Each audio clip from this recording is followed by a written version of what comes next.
네, 안녕하세요. 부동산으로 부자 되는 부자입니다. 지난 시간에는 부동산 매매 계약에서 가계약 분쟁 사례에 대해서 몇 가지 소개를 해드렸는데요. 오늘도 부동산 가계약 분쟁 사례에 대해서 한 가지만 더 소개를 해드리고요.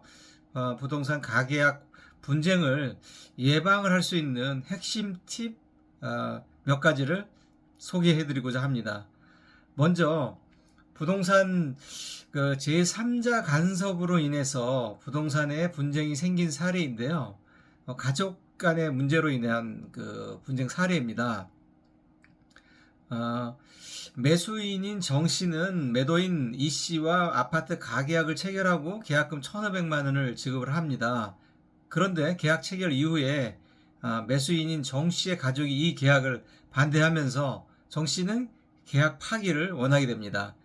그렇지만 이 씨는 가계약 체결 이후에 아파트를 다른 사람에게 팔지 못했기 때문에 손해가 발생했다고 주장하면서 계약금 반환을 거부하면서 분쟁이 발생하게 됐는데요.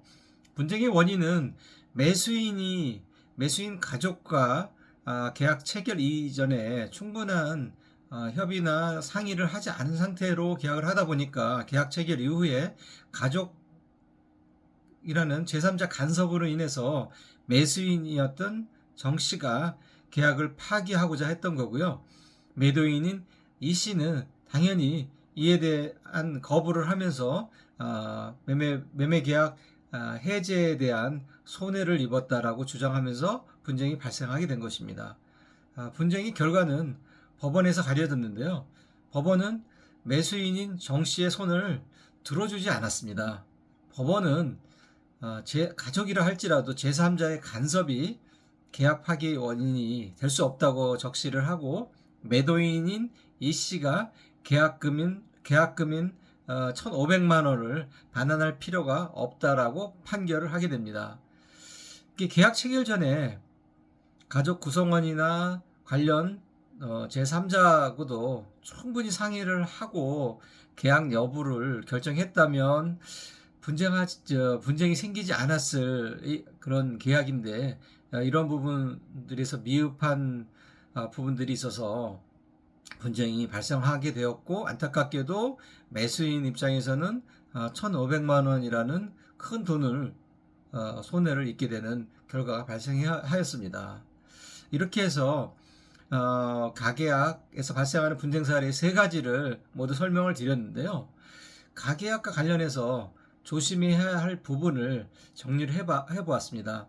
이 부분만 정확하게 알고 가계약에 임하게 된다면 가계약에서 발생할 수 있는 문제를 상당 부분 해결할 수 있지 않을까 생각합니다.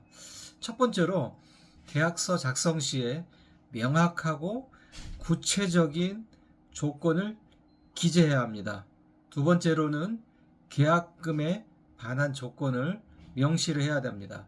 세 번째는 중개사의 충분한 설명이 있어야 합니다. 네 번째는 제3자의 간섭 방지가 있고요. 마지막으로 가장 중요한 부분입니다. 위약금 조항을 명시해야 합니다. 계약 파기 시 발생할 위약금에 대해서 명확하게 기재하고 모든 계약 당사자가 이를 인지하게 해야 합니다. 이런 부분이 정확하게 이루어진다면 가계약에서 발생할 수 있는 분쟁의 상당 부분은 미리 해결하고 들어가는 것이 아닐까 생각합니다. 다시 한번 강조하자면 계약서 작성 시 명확해야 하고 구체적인 조건이어야 하고 기재가 돼야 한다는 부분, 그 다음에 모든 당사자가 이를 인지해야 한다는 부분, 명확, 구체, 기재, 인지, 이 네 가지가 지켜진다면 가계약에 있어서 분쟁은 상당 부분 해결되리라 생각합니다. 오늘 부동산 가계약에 대해서 지난번 시간까지 해서 몇 가지 부분들을 말씀을 드렸는데요. 좀 가계약에 대해서 정확하게 인지가 되셨다면 감사할 것 같습니다.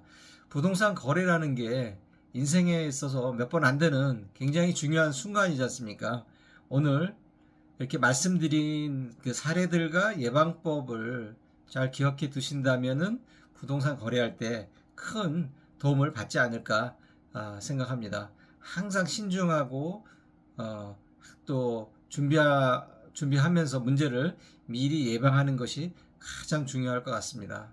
가을에 맑은 날씨처럼 여러분의 모든 부동산 거래에도 항상 맑고 투명하기를 기원하겠습니다. 감사합니다. 여기까지 부동산으로 부자되는 부자인맥이었습니다. 감사합니다.